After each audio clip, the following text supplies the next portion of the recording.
السلام علیکم ورحمۃ اللہ وبرکاتہ۔ بسم اللہ الرحمن الرحیم۔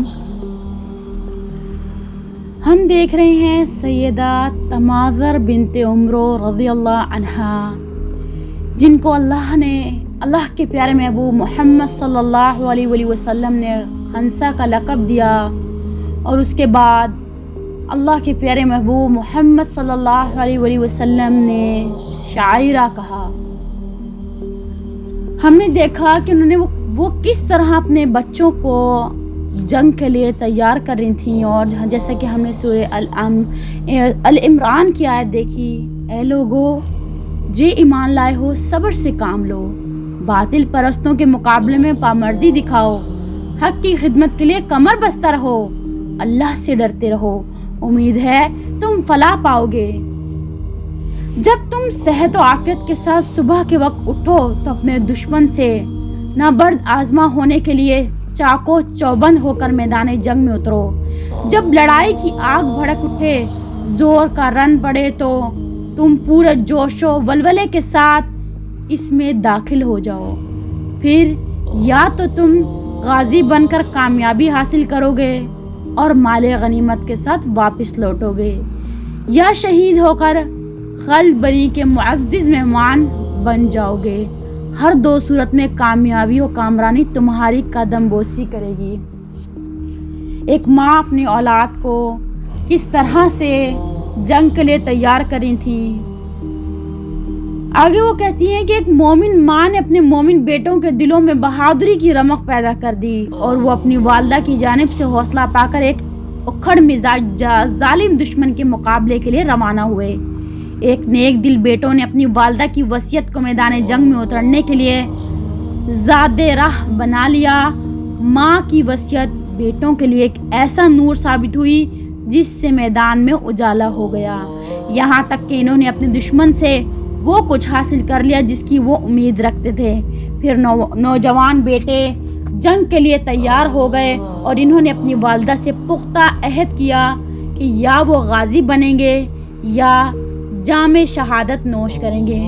ان دونوں میں سے ایک اعزاز اپنے رب کے حکم سے ضرور حاصل کریں گے۔ جب یہ بہادر سپوت اپنی والدہ سے میدان جنگ کی طرف پلٹے تو ان کے کانوں میں ماں کی دعائیں نغمہ سرا تھی، جو ان کے لیے جوش و ولولے اور جذبے کا باعث بنی رہی تھی، خوف، تردو اور بزدلی کو دور بھگا رہی تھی۔ یہ ایسے نوجوان تھے جو اپنے رب پر ایمان لے آئے تھے اور رشد و ہدایت سے آراستہ ہو چکے تھے۔ وہ اپنی ماں کے فرما بردار بیٹے تھے، اور اپنے دشمن کے خلاف ان کے دل غیظ و غضب سے بھرے ہوئے تھے۔ وہ قوت ایمان سے آراستہ تھے، خوف و ہراس ان کے قریب بھی نہیں بھٹکتا تھا۔ دیکھیں ایک والدہ نے اپنی اولاد کو کس طریقے سے جنگ کے لیے تیار کیا۔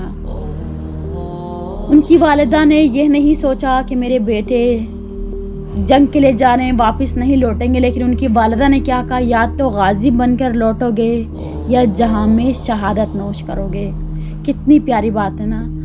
آج اگر ہم اپنے ارد گرد دیکھیں، اپنے ارد گرد کا ماحول دیکھیں، تو بہت سی چیزیں ایسی نظر آتی ہیں جو ہم فطرتاً تو ہم کہتے ہیں کہ ہم مسلمان ہیں، لیکن ہم مسلمان ہونے کا حق بھی ادا کر رہے ہیں۔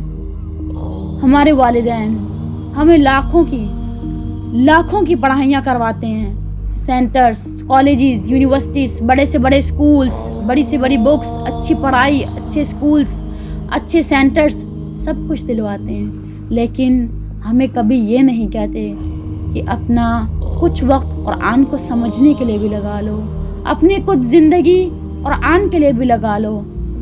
بہت دکھ ہوتا ہے یہ بات دیکھ کر کہ ہم اس وقت دین اسلام سے کافی دور ہیں، اور ہماری جو نسلیں پرورش پا رہی ہیں وہ مزید بھی دور ہوتی جا رہی ہیں۔ اسلام لانے کے بجائے اس میں بے حیائی اور فحاشی پھیل رہی ہے۔ اللہ ہمیں توفیق دے۔ ہم نے یہ سلسلہ اسی لیے شروع کیا ہے کہ ہم ان صحابیات اور صحابہ کی زندگی سے کچھ اپنے لیے بھی حاصل کریں، دیکھیں کہ ایک مائیں اپنی اولادیں اپنے بیٹوں کو کس طرح جنگ کے لیے تیار کرتی تھی۔ اس میں ہم دیکھیں کہ کیسے ایک عورت اپنے مرد کے ساتھ کھڑی ہوتی تھی، ہم نے اس میں یہ بھی دیکھنا ہے کیسے ان کے ایمان تھے، کیسا ان کا تقویٰ تھا. کسی کو جنت کا حور کا لقب مل گیا، کسی کو خنسا کا لقب مل گیا. اللہ کی ذات بڑی غفور الرحیم ہے.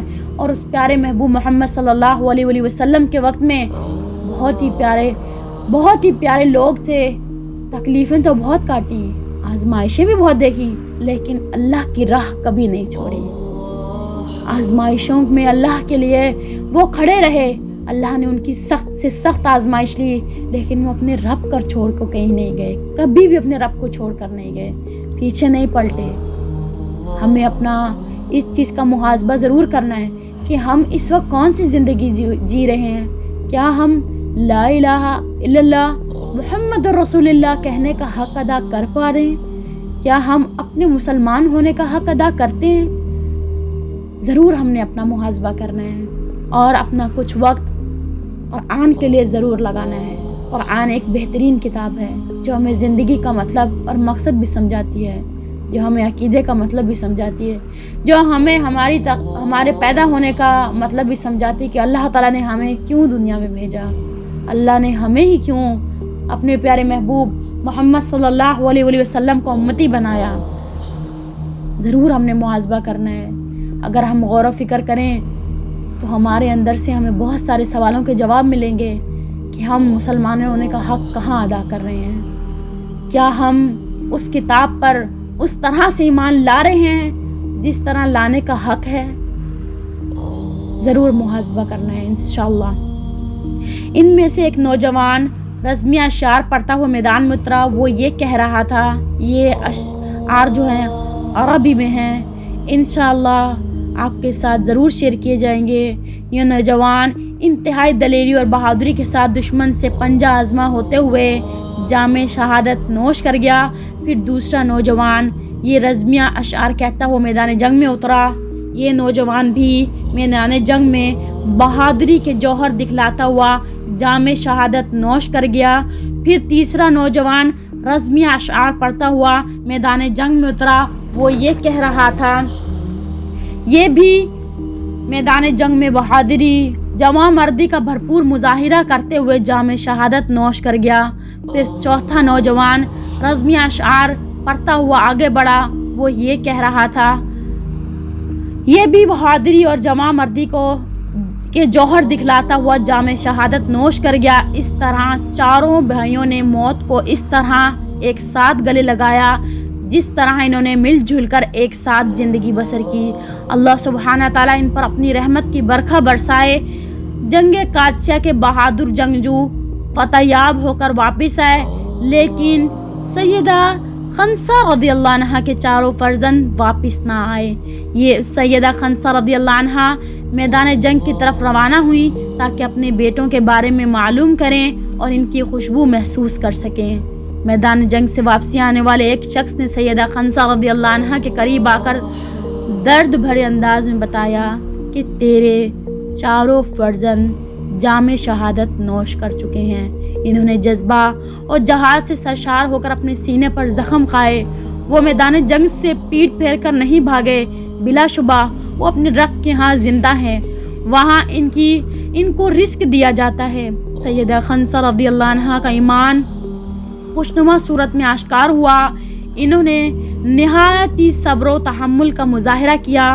اپنے چہرے کو پیٹا، نہ اپنے کپڑے پھاڑے اور نہ اپنے سر پر مٹی ڈالی، اس لیے کہ ان کا جاہلیت کے ساتھ تعلق بالکل ختم ہو چکا تھا اور جس اسلام کو انہوں نے بطور نظام حیات پسند کر لیا تھا وہ ایسا کرنے کی اجازت نہیں دیتا تھا. اس مومن خاتون نے اس غم و ندا کی گھڑی میں صورتحال کا مظاہرہ کرتے ہوئے الفاظ کہے، الحمدللہ الذی شرفانی باستشہادہم جمیعا وارجو من ربی ان یجمعانی بہم فی مستقر رحمتہ. شکر ہے اس اللہ کا جس نے ان تمام کو خلت شہادت سے سرفراز کر کے مجھے عزت بخشی. میں اپنے رب سے یہ امید رکھتی ہوں کہ وہ مجھے اپنی رحمت کے زیر سایہ جنت میں ان کے ساتھ ملا دے گا. ایک ماں نے اپنی رب سے دعا کی کہ مجھے بھی میرے بیٹوں کے ساتھ جنت میں ملا دینا. جنت میں وہ لوگ ملتے ہیں جو دنیا میں اللہ کی خاطر انسان سے رشتہ جوڑتے ہیں، اللہ کی خاطر محبت کرتے ہیں اور اللہ کی خاطر ہی نفرت کرتے ہیں، اور کوئی اگر رشتہ رکھتے بھی ہیں تو وہ اللہ کی خاطر رکھتے ہیں، کسی غرض یا کسی مطلب سے نہیں، صرف اپنے رب کی رضا کے لیے، صرف اپنے رب کی خاطر۔ دین اسلام سے تو ہم بہت دور ہیں۔ دیکھیں، ایک ماں نے اپنے بیٹوں کو پہلے جنگ کے لیے تیار کیا، ان کو جوش و جذبہ بہادری دلائی، پھر جب وہ شہادت نوش کر گئے تو ان کی والدہ کو جب بتایا گیا ان کی شہادت کے لیے تو نہ انہوں نے اپنا سینہ پیٹا، نہ ہی انہوں نے چہرہ پیٹا، نہ ہی اپنے کپڑے پھاڑے اور نہ ہی سر پر مٹی ڈالی۔ پہلے زمانے جاہلیت میں ایسا ہوتا تھا کہ جیسا کہ ابھی ہمیں حدیث میں بھی ملتا ہے کہ اللہ کے رسول صلی اللہ علیہ وسلم فرماتے ہیں کہ جب کوئی آپ کا اپنا اس دنیا سے رخصت ہو جائے تو نہ سینہ پیٹیں، نہ منہ پہ تھپڑ ماریں، جس طرح ہوتا ہے لوگ اکثر ایسا کرتے ہیں، کسی کے انتقال پر خوب سینہ پیٹتے ہیں، زور زور سے ہاتھ اپنے سینے پہ مارتے ہیں اور اس طرح کرتے ہیں۔ تو پہلے بھی ایسا ہوتا تھا، اس کے بعد پہ اللہ کے رسول نے حکم دیا کہ آپ ایسا نہ کریں، یہ کرنا غلط ہے۔ انہوں نے صبر کا مظاہرہ کیا، اپنے رب پر توکل کیا کہ وہ اپنے رب کے پاس گئے اور ان کی اچھی مہمان نوازی ہوگی۔ تو بات کہنے کی یہ ہے کہ جب ایک صحابیہ اپنی اولاد کو کس طرح تیار کر رہی ہیں، آج ہم اگر اپنا محاسبہ کریں، کیا ہم بھی اسی طرح تیار ہیں؟ کیا ہم تو جنگیں نہیں لڑ رہے، لیکن کیا ہم دین کا کام کرنے کے لیے یا دین پر چلنے کے لیے ہم کھڑے نہیں ہو سکتے؟ ہم بہادری نہیں دکھا سکتے؟ ہم اللہ کی رضا کے لیے کام نہیں کر سکتے؟ زندگی کے کام اور دنیا کے کام کبھی بھی ختم نہیں ہوتے انسان کے، لیکن جو تعلق انسان کا اللہ سبحانہ تعالیٰ سے ہوتا ہے وہ بہترین تعلق ہے، اور جس انسان کا تعلق اللہ کی ذات سے بن جائے اس کو دنیا کی کسی چیز کی ضرورت نہیں پڑتی ہے، اس کے وقت میں بھی اللہ سبحانہ تعالیٰ وسعت پیدا کر دیتا ہے، لیکن سب ہماری کوششوں سے ہوتا ہے۔ جب تک ہم کوشش نہیں کریں گے ہم کبھی کامیاب نہیں ہو سکتے۔ جس طرح ہمیں لاکھوں روپے ہمارے لیے دے کر اسکولوں میں اور ٹیوشنز میں، سینٹرز میں، اکیڈمیز میں، یونیورسٹیز میں ہمارے ماں باپ ہمیں پڑھاتے ہیں، میں دعا کرتی ہوں کہ اللہ تعالیٰ ہمارے والدین، ہماری پوری امت مسلمہ کے والدین کے دلوں میں ایسی بات ڈالے کہ وہ اپنی اولاد کو قرآن کی تعلیم ضرور دلائیں، قرآن پر عمل کرنے والا اور قرآن کے مطابق زندگی گزارنے والا ضرور بنائیں۔ پیارے نبی محمد صلی اللہ علیہ وسلم کی حدیث، ان کی سنتوں کے مطابق ہمیں زندگی بسر کرنے کی توفیق عطا فرمائے۔ جس طرح ہم اسکولز میں پڑھنے جاتے ہیں اور کالج میں اسٹڈی کرنے کے لیے جاتے ہیں تو ظاہر ہے استاد ہمیں تعلیم دیتا ہے تو ہم اس کی تعلیم حاصل کرتے ہیں، ورنہ تو ہم کچھ نہیں سیکھ سکتے۔ اسی طرح جب دین کی بات آتی ہے تو لوگ کہتے ہیں ہم نے تو فلاں کو سن لیا اور فلاں کو سن لیا تو ہمیں یہ بات پتہ چل گئی۔ جب آپ لاکھوں روپے خرچ کر سکتے ہیں اپنی دنیاوی پڑھائی کے لیے تو دین تو آپ سے پیسہ بھی نہیں مانگتا نا۔ بہت سے ایسے ادارے ہیں جو بالکل فی سبیل اللہ پڑھاتے ہیں، جو بالکل اللہ کی خاطر پڑھاتے ہیں۔ تو کوشش یہ کرنی ہم نے کہ اپنی زندگی کا کچھ وقت ہم اپنے اللہ کے لیے بھی لگا لیں، اپنے رب کے لیے بھی زندگی گزار لیں، کیونکہ آپ کے رب نے آپ سے قبر میں یہ نہیں پوچھنا کہ آپ نے ڈگری کون سی لی تھی، کون سے MBBS پاس کر لیا، کون سی وکالت پاس کر لی، یا کون سی ایسی سند حاصل کر لی۔ وہ اللہ ہم سے نہیں پوچھے گا۔ اللہ ہم سے سب سے پہلا سوال کرے گا، جب ہمارے سے قبر میں سوال کیا جائے گا وہ ہمارے دین کے مطابق ہوگا۔ جب اللہ کے سامنے پیش کیا جائے گا تو ہم سے نماز کا سوال ہوگا، اس کے بعد قرآن کا پوچھا جائے گا۔ اگر ہماری نماز درست ہوئی تو آگے ہم سے سوال کیا جائے گا، ورنہ ہم سے سوال بھی نہیں کیا جائے گا۔ اللہ کی ذات نے زندگی دی ہے، اللہ تعالیٰ ہمیں اس پر چلنے کی توفیق بھی عطا فرمائے کہ ہم اس زندگی کو اللہ کی خاطر، اللہ کی رضا کے مطابق گزار سکیں، جو وہ چاہتا ہے وہ ہم کر سکیں۔ اکثر لوگ ایسا سوچتے ہیں کہ ہم اگر یہ نہیں کریں گے تو ہمیں کام نہیں ملے گا، ہمیں نوکری نہیں ملے گی، تو یہ ہماری سوچ غلط ہے۔ اگر ہمارا توکل اللہ، ہم اپنے رب پر توکل کریں گے تو وہ ہمارے لیے آسانیوں کے سبب بھی بنا دے گا، اور وہ بہترین کارساز ہے ہر شے پر، وہ قادر ہے ہر شے پر، وہی بہترین کرنے والا ہے اور وہی بہترین کرتا ہے۔ اللہ سے جتنا ہو سکے توفیق مانگیں۔ جس طرح ہم لوگ دنیاوی پڑھائی کے لیے استادوں کو ہائر کرتے ہیں یا وہاں جا کر پڑھتے ہیں، تو اسی طرح ہمیں دین سیکھنے کے لیے بھی ایک علم والے انسان، معلمہ، عالمہ یا عالم یا معلم کی ضرورت ہوتی ہے کہ ہم ان سے سیکھیں۔ وہ معلم جو آپ کو قرآن من سنتی، قرآن و سنت کے مطابق پڑھائے، جو ہمیں آخری کلمات، جو ہمیں آخری بات اللہ کے رسول نے بتائی اس کے مطابق۔ اللہ تعالیٰ ہمیں اس پر چلنے کی توفیق عطا فرمائے۔ اللہ کی ذات بڑی غفور الرحیم ہے، جتنی دعا مانگیں گے اتنی قبول کرنے والا ہے۔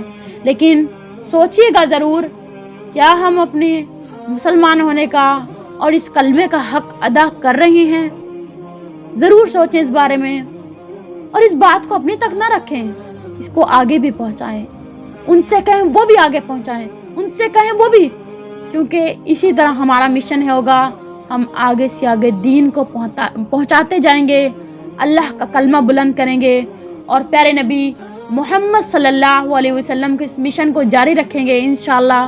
اللہ تعالیٰ ہمیں ایمان کی زندگی اور ایمان کی موت نصیب فرمائے۔